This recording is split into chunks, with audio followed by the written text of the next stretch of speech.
Welcome to Visions of BVA, the podcast where we highlight the stories, challenges, and triumphs of blinded veterans.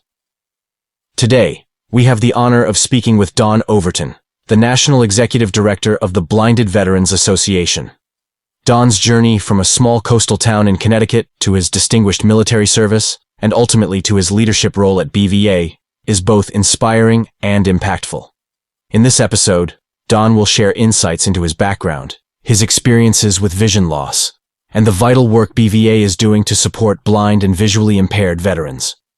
We'll also discuss the innovative programs and partnerships that are shaping the future of the organization. Stay tuned for an enlightening conversation with a true leader in our community.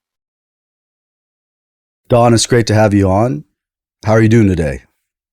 Things are good, Steve. I hope the same is true on your end. I'd just like to ask you to maybe introduce yourself. I'm sure there's many people here in the community that know you already, but for any listeners, any new listeners, maybe just give us a little background about who you are, where you came from, and maybe, a little bit about your vision loss, if you don't mind.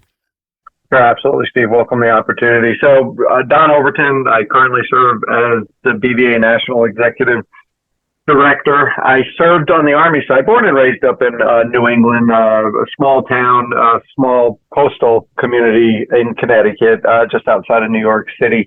Was an athlete throughout my childhood, a competitive swimmer primarily, but played football, lacrosse, and other sports as well. Joined the Army right out of high school.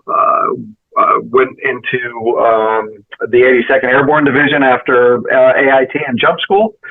Spent my time with the 82nd, two deployments, one to Panama during Operation Just Cause, and then the other two operations, Desert Shield, Desert Storm.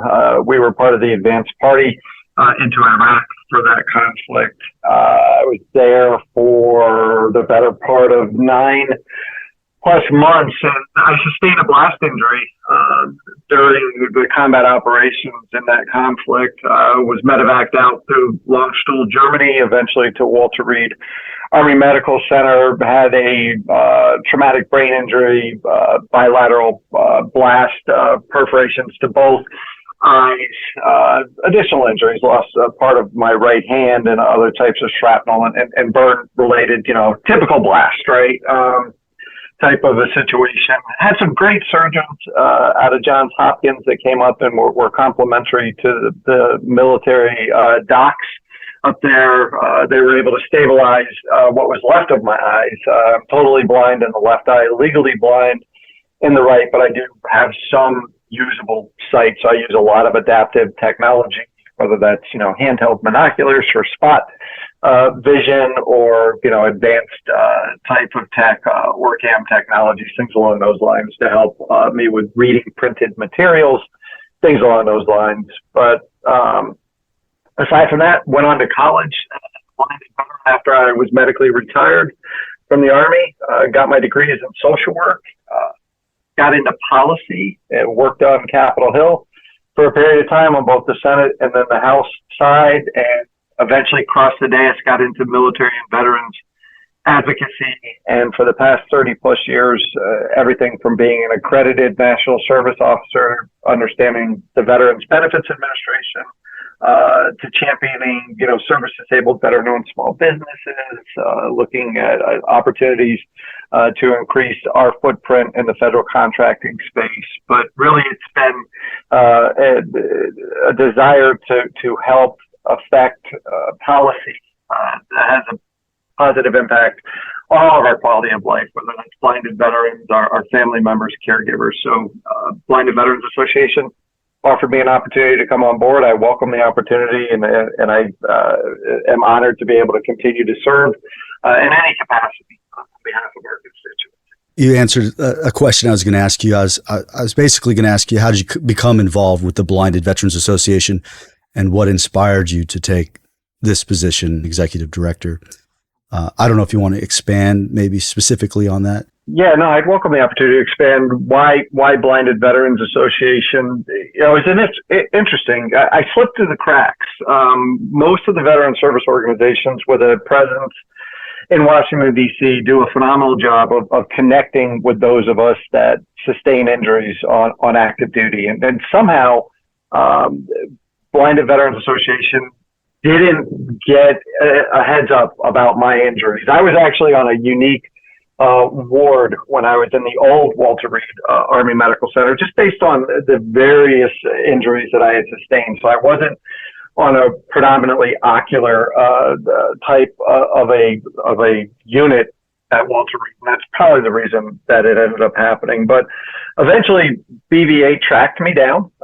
Tom Miller and Tom Zamperi, Tom Miller being one of my predecessors in the executive director role, Tom Zamperi, another one of my predecessors, because I've also served as the director of government relations and the policy and advocacy side of the association. They connected with me, offered me an opportunity to become more involved with Blinded Veterans Association. And the first opportunity was through what was then called Operation Peer Support, which was a great initiative to connect younger veterans with our sister association over in the United Kingdom, Blind Veterans United Kingdom. I was able to go over as part of Operation Peer Support very early on. It was either the first or the second trip that took place, and it was just a great opportunity for me to connect with others that were experiencing blindness as a result of military service. You know, for a long time, I was kind of lost in the shuffle, trying to figure out and find my way as a recently blinded individual, and there was no roadmap. But being able to connect with others, you know, we had those shared experiences. We were able to find support within our own community at that point and be able to connect through. So that was really the catalyst for me to get involved with BVA. I attended several conventions, looked at different opportunities. So I always had the touch points, but my advocacy brought me into different areas, working for other veteran service organizations and or, again, you know, the federal sector, worked at the state and local government levels as well.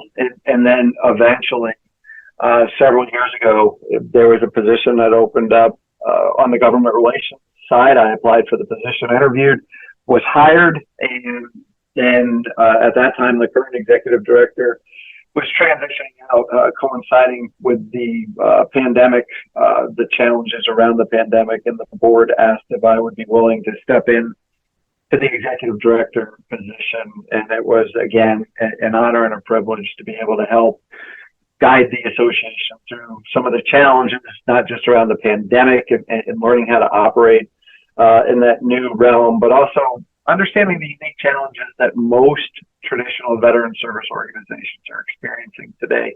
And it's really, you know, how to deliver programs and services to a member base while still effectively advocating and championing and being able to be appealing to those donor bases.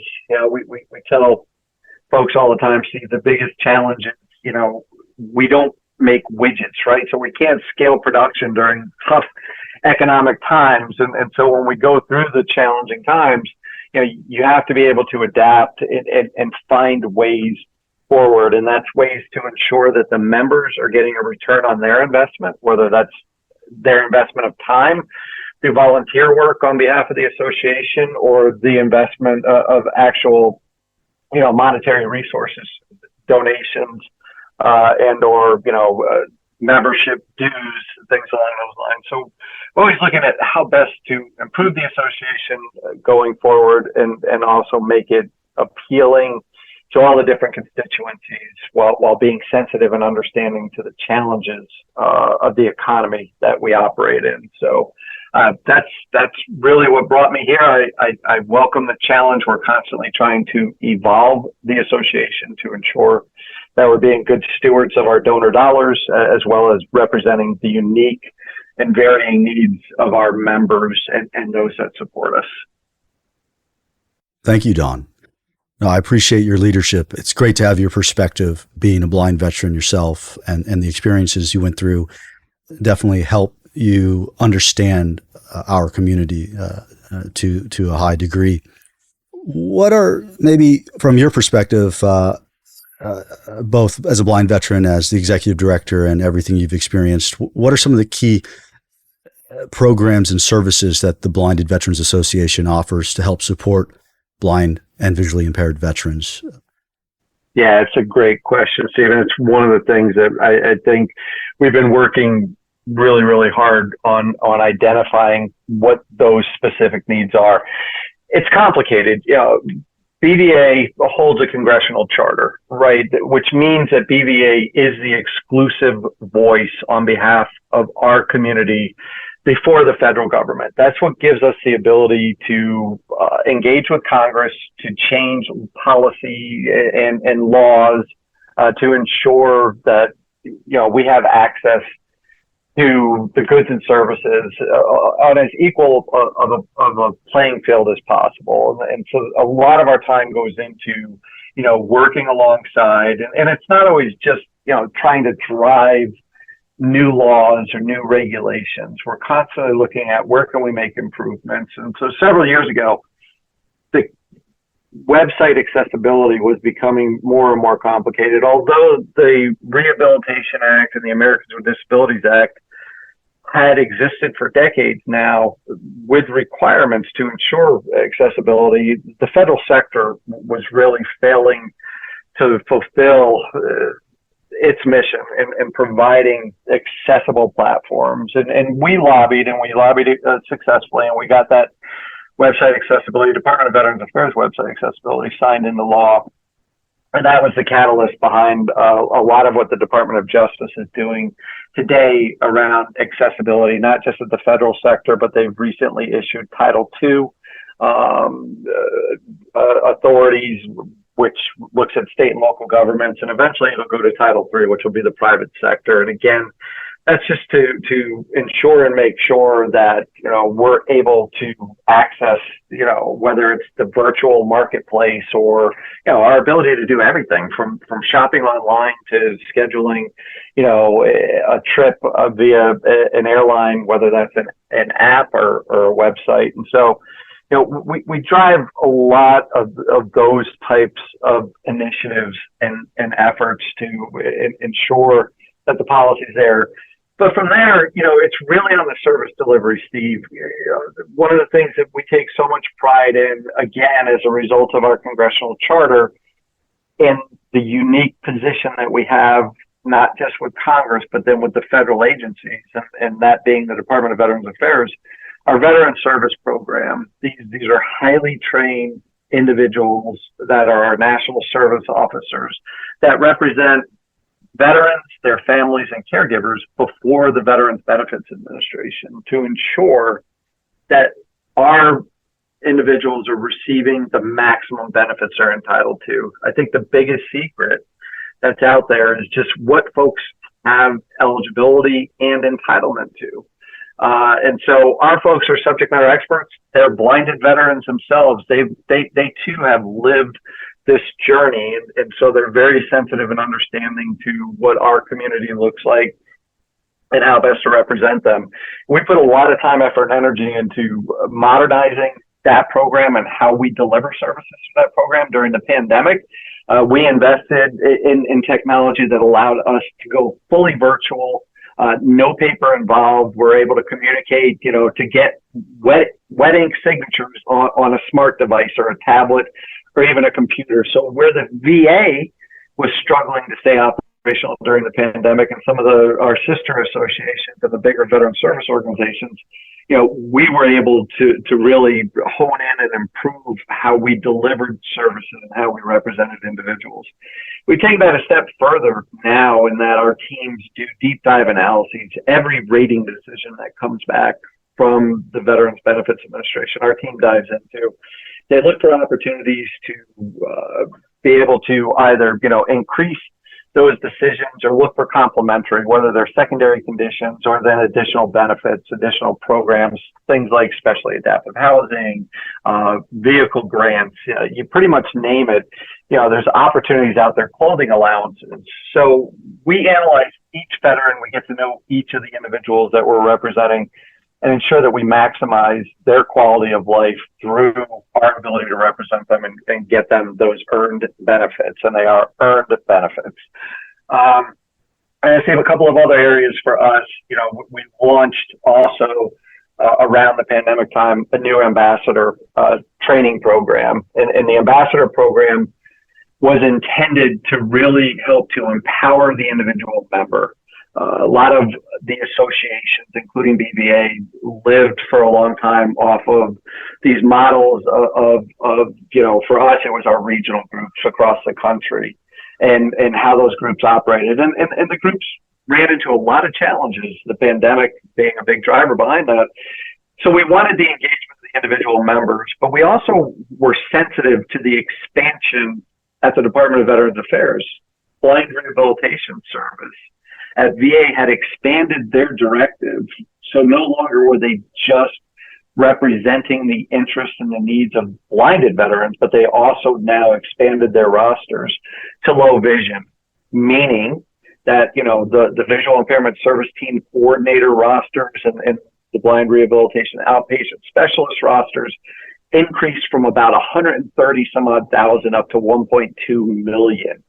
And we wanted to make sure that we, being Blinded Veterans Association, were aligning our individuals to help support blind rehabilitation service. And so the ambassador program allows us to do a formal training. It's a certificate program that we operate.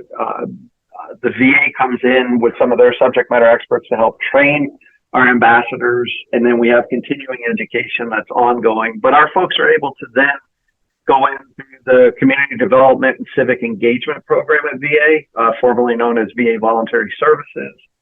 They're able to register, log their hours. Those hours help support us as a nonprofit in our reporting every year on the volunteer hours, how we give back to the community around us, but also to help support those individuals that are out there with those expanded rosters to make sure that, we can come in and volunteer alongside them. And by being, registered volunteers, that affords greater opportunities for the engagement at those levels. So the ambassador program is phenomenal. We also use it to identify talent in our community. We've been hiring into Blinded Veterans Association itself out of the ambassador program.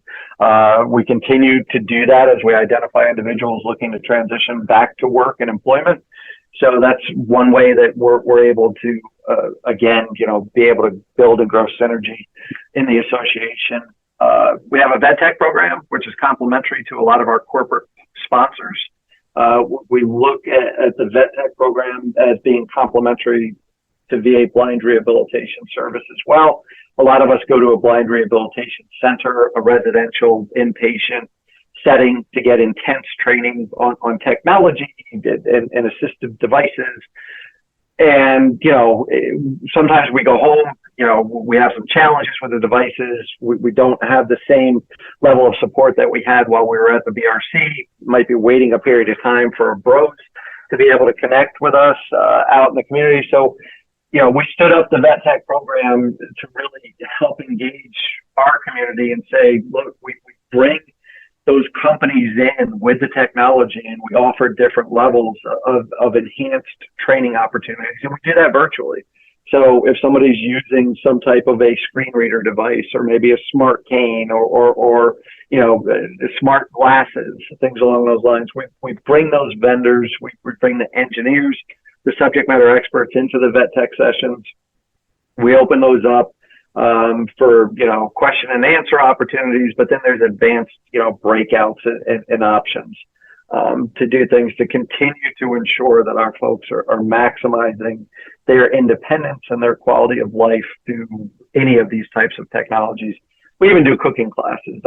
It's across the board. We're getting more and more into, art, leisure, things along those lines. And the last thing I'll touch on, Steve, is, that takes us to Team BVA. We spoke earlier about Operation Peer Support, and that was kind of my gateway into BVA. And we've been evolving the program across time to make sure that the program itself is as inclusive as possible of the entire BVA membership. There's not that many of us that, transition out of active duty with traumatic ocular injury, such as you and I, Steve. And so what we tend to see is many more of our members, as a result of the aging process, comorbidity of age-related conditions, particularly with our Vietnam era veteran population, their exposures to Agent Orange and then dioxins that led to things like diabetes, and then we end up with different types of eye conditions as a result of those underlying health conditions. And so we want to make sure that we were as inclusive as possible. That's the model behind the Team BVA concept, which for our younger, more dynamic individuals and or folks that are just really still extremely physically active, we offer different types of adaptive sports, and whether that's doing things like downhill skiing, mountaineering, kayaking, you name it. We look at opportunities, hunting, fishing, pretty much across the board. We partner with a lot of other entities out in the community that are already doing a phenomenal job of delivering those types of adaptive experiences. And so we look at getting our folks out there. But we're expanding that even further. We'll have some exciting news coming out of convention this year for a new model for convention beginning in 2025. So we're excited about those announcements and what will be debuted and premiered. But it'll really anchor around, this whole concept of ensuring the greatest quality of life for our individuals and looking at their health. Aligning with what the Department of Veterans Affairs already does under their whole health model. So we want to make sure that we're, again, being as complementary as possible to the agency that's delivering most of our health care and other types of benefits. Don, can you share maybe a memorable experience or interaction you had with a BVA member that had a profound effect on you? Yeah, Steve, there's so many. I mean, I think one of the first ones for me, one of the very first ones. Well, you were part of it. You had a profound effect on me, and during this convention that we were all at.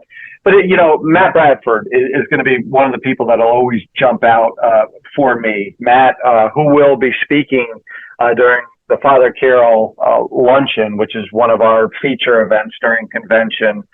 Father Carroll played a significant role in the history of blinded veterans and the Blinded Veterans Association. So that's an anchor event for us. And we try over the last few years, we've tried to feature different BVA members as the keynotes for that event to really, shine a light on their accomplishments and their ability to adapt to life after sight loss. And so Matt, I met Matt at a convention. He came in, he was a Marine, was traumatically wounded, amputee, as well as blinded. And he had this spirit and this energy, this never give up, mentality. And it was just, it was so palpable, and there was such a good core group of individuals this year that came together, and we really, had that sense of camaraderie and fellowship. We had our, friends from Blinded Veterans United Kingdom over, and just that whole energy. And Matt's been somebody who I've been able to maintain a relationship with, and I've so thoroughly enjoyed watching Matt evolve, to go through the challenges that we all do, Steve. You and I experience this. We go through periods, we have our dark days, not just as a result of our sight loss, but, there's dark days around our emotional health as we go through these changes and dynamics as a result of our disabilities and the challenges out in the world. And so watching, as I sit back and I watched you evolve, I watched Matt evolve, I watched so many of these other individuals that were younger than I. I had already lived this, and I was still on my journey. I still am on my journey. I contend with these, challenges every day of life. But I found a sense of purpose. I found a sense of really, that camaraderie again and that fellowship of being able to be there, being able to share, where my challenges were, being real, being honest, and that, every day isn't great. There are a lot of times where life just kind of sucks, and it's depressing, and it's frustrating. And, how how do we balance that and bring it through? And Matt's just been inspirational. Yeah, I've watched him do similar things that I had done as part of my, journey. He spent time on Capitol Hill. He got into policy. He worked in a congressional office. He's continued to go after, fitness and exercise, and he challenges every boundary, where so many people would have given up, and he went on and he's established a great family, and he just continues to be a motivation and inspiration for so many of us. And so, I always put Matt up there, but Steve, it's always so hard. Danny Wallace, an individual who I have the utmost respect and admiration for. Danny was a real, driver for me. That first sergeant mentality stayed there. So when I was having some of my darkest days, Danny was really good at making sure that he kicked me in, that fourth point of contact and just said, stay motivated, stay on top of it. You're going to do great things. And so, between Danny and all of these other individuals that we've all had around us. So we're blessed. I'd be remiss if I didn't mention, all of I think most of us will say the same thing. Our superhero, Mr. Lonnie Bedwell. How do you stop Lonnie? Lonnie inspires me really every single day. And I just want to throw a shout out to Brian Harris as well, because Brian has truly epitomized, another individual dealing with blindness and amputations and just, what he's able to do, whether it's in a kayak or anywhere else. I mean, Brian is the epitome of overcoming adversity. And so, Steve, you know this. I mean, you're no different. You continue to challenge everything that's put before you. And those are the things, when my day is the hardest, or when I'm frustrated, or when I'm feeling anxious or insecure, I reflect on one of you and your journeys and the things that you're doing, and I found strength and power through that. So, can you discuss maybe any kind of partnerships that have been very beneficial to the BVA or the membership? Yeah, I think from the partnership perspective, Blinded Veterans Association has forged phenomenal relationships. We talked briefly about our sister association over in the United Kingdom, and both of our associations, that being Blinded Veterans United Kingdom, and both of our associations are going through transformation. There's always, those times where you need to reassess the business models and modernize. You have to realize that, the world is constantly evolving. And if you don't evolve alongside of it, then you're going to get left behind and you'll be lost. And that always creates a challenge in an association such as Blinded Veterans Association, because you're looking at how do you adapt and meet the needs of the emerging member base while being sensitive and respectful to the existing membership. And it's always a very complicated and difficult process to go through transition. Change is hard. Change is hard for some individuals that don't want anything to change, but it just becomes challenging in and of itself. And so, watching our sister association and its evolution and how it's modernizing and approaching that, and simultaneously as we're doing the same thing. So we are looking at more and more of these partnering opportunities from a strategic perspective, for both the business model, but also for how best to benefit our members. You hear a lot of my experiences we've touched on, Steve, in the conversation. OPS, Operation Peer Support, played such a critical role for me, but I understood the sensitivity around the existing model of the Blinded Veterans Association, a traditional member-based veteran service organization. So we wanted to be sensitive and make sure that we retained the historical aspects as we work through our transition and our transformation now, while also really building upon the momentum of what has been so successful.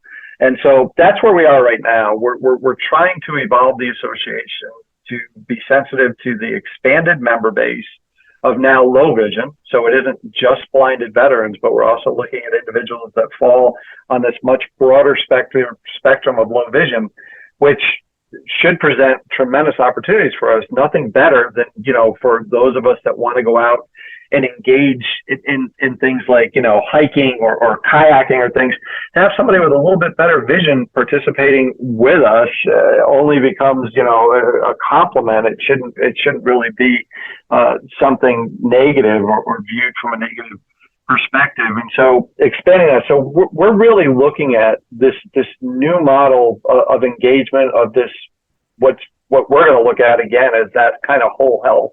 How do we create that quality, of life experience across the board? So that's going to create greater corporate partnerships, greater engagements across the board, a reinvigoration of our association with Blind and Veterans United Kingdom and other associations. We're speaking extensively. I've been meeting for the last, 6 to 8 months now with the groups out of the Ukraine. As we all know, the Ukraine is mired in a war right now, and there's a huge population of newly blinded. If we think about modern warfare, not just, blast related, but things like laser burns and things along those lines. And so we're collaborating now. I've been able to meet with some of their teams as they've come over to the U.S., and we're beginning to mentor and guide their programs. So we're looking at, how do we engage in some of these partnering opportunities going forward across the board. But, aside from those existing, in our relationship with the VA and what we do there, it's really on the corporate side. Steve, another group, I want everybody in the assistive technology space, but right now what's been exciting for us is autonomous vehicles and our relationship with Waymo. We recently went out and did a video shoot with Waymo with several of our members that are guide dog handlers. That's important because the traditional ride hailing services, unfortunately, have challenged our guide dog handlers with either canceling rides when they realize there's a guide dog involved, or doing things like turning floor mats over so the dogs are as uncomfortable as possible. It's been extremely unfortunate. But the beauty of it is, and I was just able to go out and ride for the first time in a Waymo vehicle. Steve, I got to tell you, it was another one of those transformative moments in my life. It's the first time in 30 years I was in a vehicle by myself driving down the road. I could listen to the music I wanted to listen to at the level I wanted to listen to it at, with no judgments and nothing else. And the experience was amazing. And when you start thinking, what's one of the greatest challenges when we lose our eyesight? It's our ability to be able to go out independently. And so the future is really, really bright when you think about autonomous vehicles and our ability to one day be able to go out, not just with a ride hail service, but one day maybe we will have that autonomous vehicle parked in our driveway. And so there's no weight involved at all. When we want to go somewhere, we just get in and we verbally tell the vehicle where we want to go, and it takes us there. So Waymo is a phenomenal new partnership. And then there's just so many groups that are out there. Vespero, that does so much for us. Orcam Technologies, the Oracle Health and the new electronic health record system. They've been very, very accommodating to accessibility and understanding the challenges. So the future is bright for us, Steve. And that's all a direct result of BVA's advocacy, of us forming these relationships and these partnerships, and then helping to serve as advisors to ensure the maximum potential for all of these new emerging technologies. I think finally, Don, how can our listeners, how can people, the public, get involved, donate, or find out more about the organization? Yeah, so we're currently doing a comprehensive website overhaul, but the website is fully functional. It's operational. We're just streamlining, deploying best practices, ensuring that we are fully accessible as well. If we're driving accessibility at the federal sector, we ourselves need to be good stewards of accessibility, and there's always challenges around making sure that you render it all. So the national website is very easy. It's just bva.org, Bravo Victor Alpha .Oscar Romeo Golf. So just bva.org. We encourage folks to take the website for a test drive, kick the tires. We've got some great, testimonials up there. Meredith on our team, our national development director, has been doing a really good job of storytelling through our members.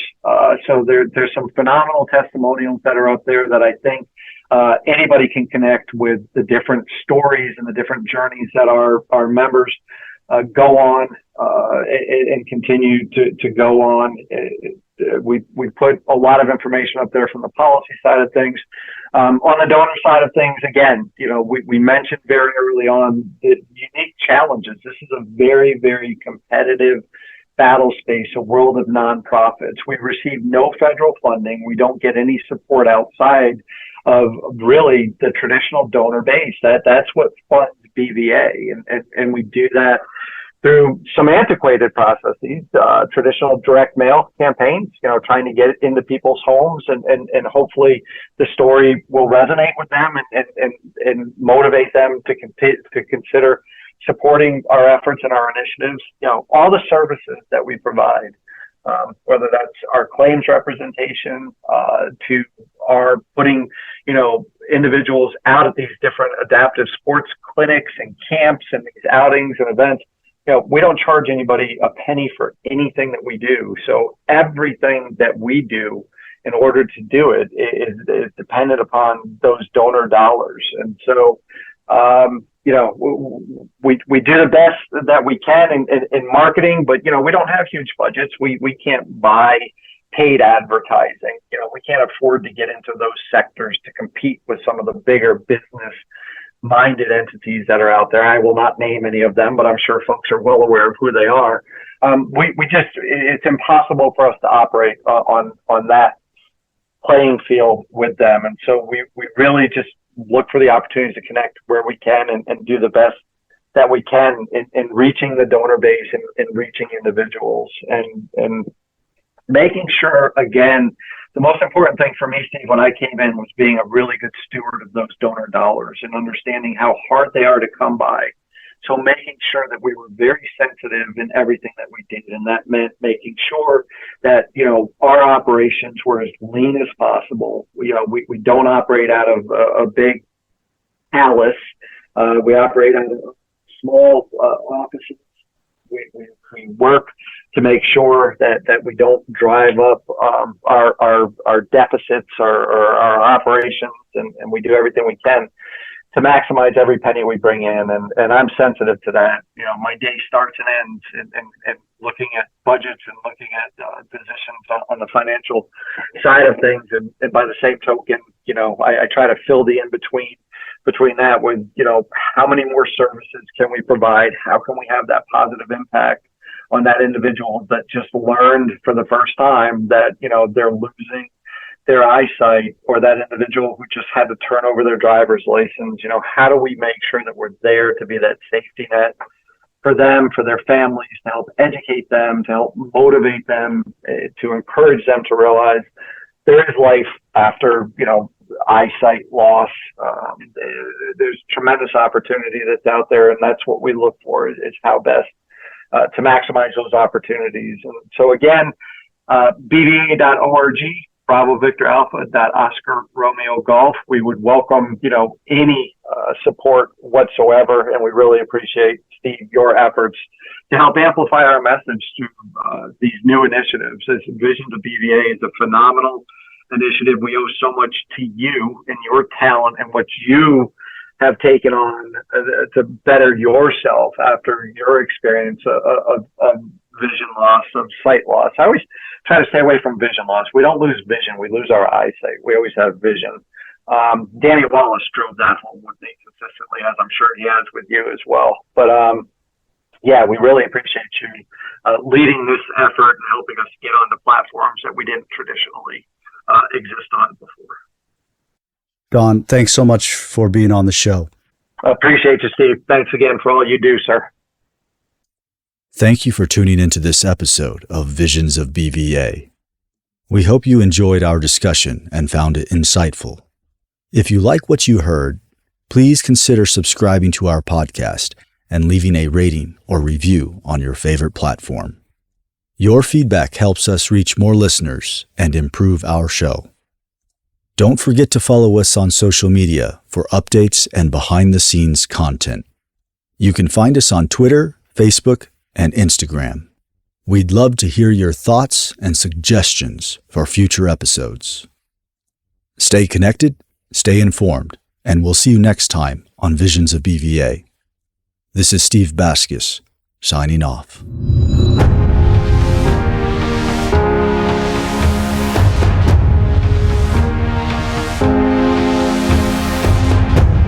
You're listening to a BVA production.